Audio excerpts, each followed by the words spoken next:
Le cerveau est un organe très actif, qui dirige presque tout dans notre corps. Il contrôle les mouvements, la parole, la mémoire, les émotions et la façon dont nous pensons. Même quand nous dormons, le cerveau travaille pour réparer et organiser ce que nous avons vécu pendant la journée. Le cerveau a plusieurs parties. La surface du cerveau s'appelle le cortex. Le cortex sert à penser, parler, réfléchir et recevoir les informations des sens. Sous cette surface, il y a des zones plus anciennes qui gèrent les émotions, le rythme du cœur et la respiration. Le cerveau est divisé en deux côtés, un côté droit et un côté gauche. Les deux côtés travaillent ensemble, mais parfois, un côté aide plus pour certaines tâches, comme le langage ou l'espace. Le cerveau est composé de milliards de cellules spéciales.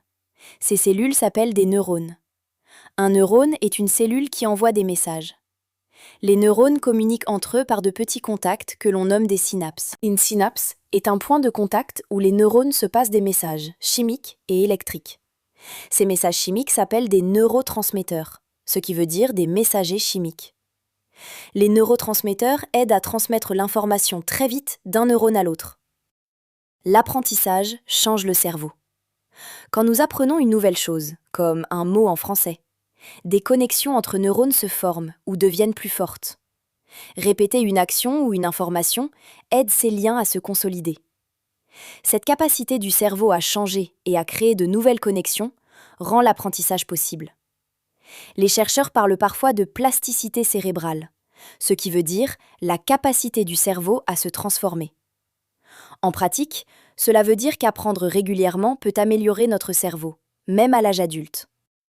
La mémoire n'est pas une chose unique. Il y a des mémoires différentes. La mémoire à court terme garde des informations pendant quelques secondes ou minutes. Par exemple, retenir un numéro de téléphone que l'on vient d'entendre. La mémoire à long terme garde des informations pendant des mois ou des années, comme la langue maternelle ou comment faire du vélo. Pour transférer une information de la mémoire à court terme vers la mémoire à long terme, il faut souvent la répéter, la comprendre et la relier à d'autres idées. Le sommeil aide beaucoup ce processus, car pendant le sommeil, le cerveau trie et organise les souvenirs. L'attention est une clé pour apprendre. Si l'on fait une chose en même temps que l'on regarde son téléphone, on retient moins d'informations. Le stress et l'émotion changent aussi la façon dont on apprend et se souvient. Une émotion forte peut rendre un souvenir très clair, mais un stress important peut bloquer l'attention et la mémoire. C'est pour cela qu'un environnement calme et positif aide souvent à mieux apprendre. Le mode de vie influence le cerveau. Bouger chaque jour, manger de façon équilibrée et dormir suffisamment soutient le bon fonctionnement du cerveau. L'exercice physique augmente le flux de sang et d'oxygène vers le cerveau, ce qui aide les neurones.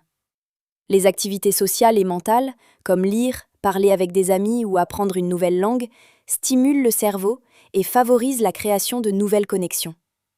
Avec l'âge, certaines fonctions peuvent changer, par exemple la vitesse de réaction ou la mémoire de détail.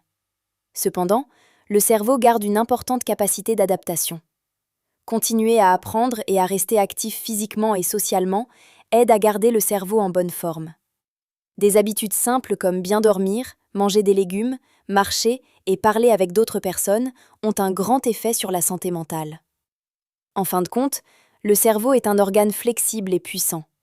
Il travaille sans cesse pour nous aider à vivre, apprendre et sentir. Prendre soin de son corps et de son esprit est la meilleure manière d'aider son cerveau à bien fonctionner. Apprendre une nouvelle chose aujourd'hui peut rendre le cerveau plus fort demain.